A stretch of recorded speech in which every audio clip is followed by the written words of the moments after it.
आज का ये टॉपिक हिंदुस्तान के हर इंसान के दिल से जुड़ा हुआ है, अपना घर। दोस्तों, कभी ना कभी हर किसी ने अपना घर खरीदने के वक्त कुछ गलतियां करी हैं, या जो लोग प्लान कर रहे हैं अपना खुद का घर खरीदने के लिए, अपना पहला घर खरीदने के लिए, वो लोग इस वीडियो को तो ज़रूर देखें। बिकॉज़ अगर इसमें से कोई मिस्टेक वो करने जा रहे हैं और इस वीडियो को देखने के बाद वो मिस्टेक अगर नहीं करते या रुक जाती है, उनका लॉस होने से बच जाता है, तो इस वीडियो के बनाने का पर्पस हमारा सॉल्व हो गया। So welcome to money fundas. तो आज का टॉपिक यही है कि जो गलतियां हम अपना पहला घर खरीदने के वक्त करते हैं वो हम ना करें, उनसे बचें। और लोग ना इंडिया में बहुत इमोशनल है। अपना घर खरीदना है ना भाई, पहला घर खरीदना है, अपने लिए खरीद रहे हैं, पैसों का नहीं देखना। 1 करोड़ रुपए की जगह 1.25 करोड़ का बर्डन ले लिया, 1.5 करोड़ रुपए कर लेंगे, कैसे ना कैसे अरेंज कर लेंगे। या फिर सिर्फ अच्छा घर बड़ा सुंदर लग रहा है, उसके डिसीजन के बेस पे अपना घर ले लिया। घर लेना साथ के साथ उसको एक अच्छी इन्वेस्टमेंट की तरह भी देखना, ये बहुत ज़रूरी है। घर ले रहे हैं, एक बार का डिसीजन है, मगर उसको बियर करना, वो आपके मेरे ख्याल से आधी ज़िंदगी निकल जाती है। लोग 20-20 साल या उससे भी ज़्यादा तक लोन भरते रहते हैं। तो आज हम इन्हीं मुद्दों के ऊपर बात करने वाले हैं, इन्हीं मिस्टेक्स को आपको बताएंगे, उनके सॉल्यूशंस भी बताएंगे। तो सबसे पहले हम बात करते हैं रियलिस्टिक बजट असेसमेंट ना करना। दोस्तों, लगभग कितने का बैठेगा, लगभग नहीं होता। बहुत से लोग जब अपना घर खरीदते हैं या उसकी प्लानिंग करते हैं तो वो गलत असेसमेंट करते हैं अपने बजट की। वो कैसे?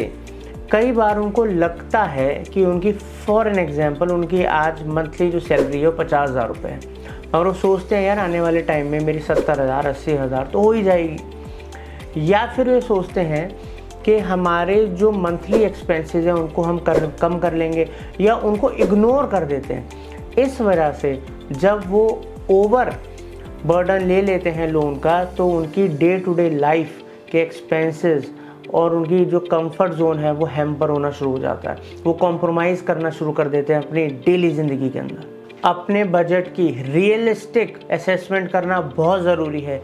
इसमें आपको अपने current income, existing debts, monthly expenses और फ्यूचर फाइनेंशियल कमिटमेंट्स को कंसीडर करना होगा। बैंक से प्री अप्रूवल लेटर लेना भी एक स्मार्ट स्टेप है जो आपको लोन एलिजिबिलिटी और इंटरेस्ट रेट्स का आइडिया देगा। हमेशा एक इमरजेंसी फंड भी मेंटेन करें जो अनएक्सपेक्टेड एक्सपेंसेस कवर कर सकें। सेकंड मिस्टेक जो लोग करते हैं वो सही लोकेशन पे अपनी प्रॉपर्टी नहीं लेते। दोस्तों, यहाँ पर ये भूल लॉन्ग टर्म के अंदर उनको बहुत बड़ा लॉस दे सकती है।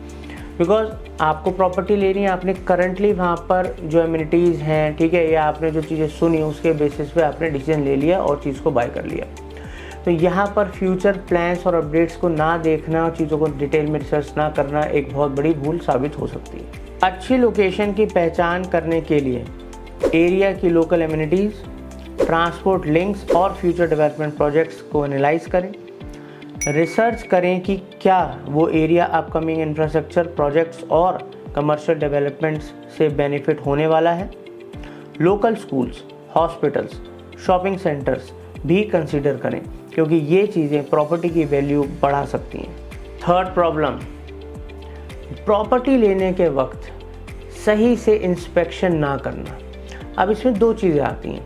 पहली, जब आप कोई प्रॉपर्टी ले रहे हैं तो उसके जो चेन होती है डॉक्यूमेंट्स की, जो उसके सारे प्रॉपर कागजात होते हैं जो गवर्नमेंट के नज़र में चाहिए ही चाहिए, ठीक है, तो वो आपको देखने, चेक करने, लेने की उनमें कोई गड़बड़ी तो नहीं है, कोई चेन में कोई डॉक्यूमेंट मिसिंग तो नहीं है, क्योंकि वो चीज़ आपको फ्यूचर में बहुत बड़ा नुकसान देने वाली है। दूसरी, इंस्पेक्शन। जब आप कोई मकान देखते हैं, अब दोस्तों यहाँ पर लोग 2 तरीके की प्रॉपर्टी लेते हैं। एक तो भाई बिल्डर ने बनाई है, बिल्कुल फ्रेश बनाई है, तो यहाँ पर आप ये देख सकते हैं उस बिल्डर की रेपुटेशन क्या है, उसके पास प्रोजेक्ट्स की डिलीवरी क्या है, क्वालिटी क्या है मटेरियल की, ये सारी चीज़ें आप अगर पता करना चाहें तो पता कर सकते हैं। दूसरी, अगर आप कोई प्रॉपर्टी पहले से बनी हुई ले रहे हैं, वहाँ पर क्या होता है कि बेचने के लिए उसको टिप टॉप कर दिया जाता है, ठीक है, और लेपा पोती कर दी जाती है। यहाँ पर लोग धोखा खा जाते हैं। ये मेरे किसी नोन के संग हुआ है दोस्तों।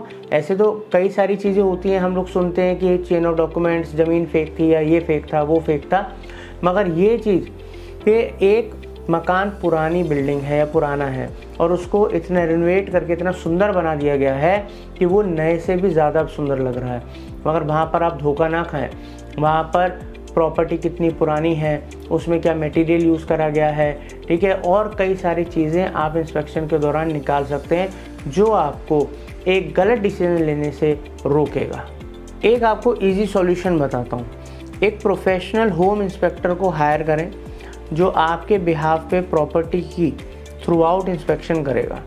इंस्पेक्टर आपको structural issues, plumbing problems, electrical faults और पेस्ट इन्फेक्शंस के बारे में भी डिटेल में रिपोर्ट देगा।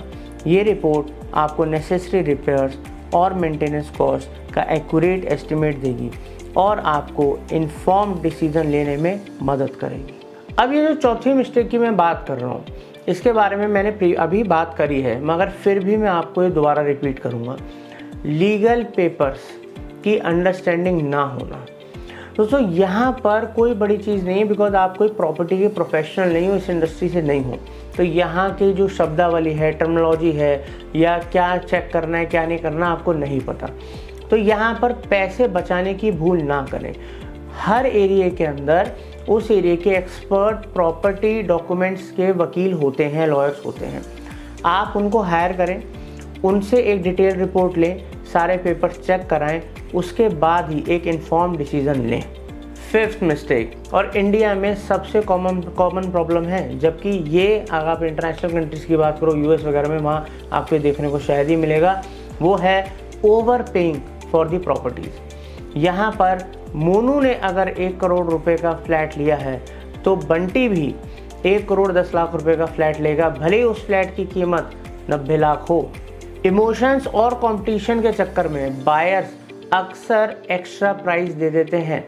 दोस्तों वो दिखाता है कि इन फ्यूचर आपकी जो ओवरऑल इन्वेस्टमेंट से जो रिटर्न आएगा उसमें आपको घाटा हो जाएगा। ये मान लीजिए कि अगर आपको कोई प्रॉपर्टी 90 लाख की मिलती और वो आपने 1 करोड़ की ले ली, तो यहाँ पर 10 लाख रुपए आपने जो रिटर्न आना था उसमें पहले ही कम कर दिए। अब दोस्तों बनिया कैटेगरी नेगोशिएशंस में इतनी अच्छी है, तभी तो उनके पास प्रॉपर्टीज़ और बिजनेसेस इतने अच्छे से ग्रोथ करते हैं, इतना अच्छा रिटर्न देते हैं। अब चलते हैं सॉल्यूशन पे। मार्केट रिसर्च ज़रूरी है। सिमिलर प्रॉपर्टीज़ की प्राइस कंपेयर करें और एरिया के रीसेंट सेल प्राइजेस को देखें। नेगोशिएशन स्किल्स का इस्तेमाल करें और प्रॉपर्टी की मार्केट वैल्यू के हिसाब से फेयर ऑफर देने की कोशिश करें।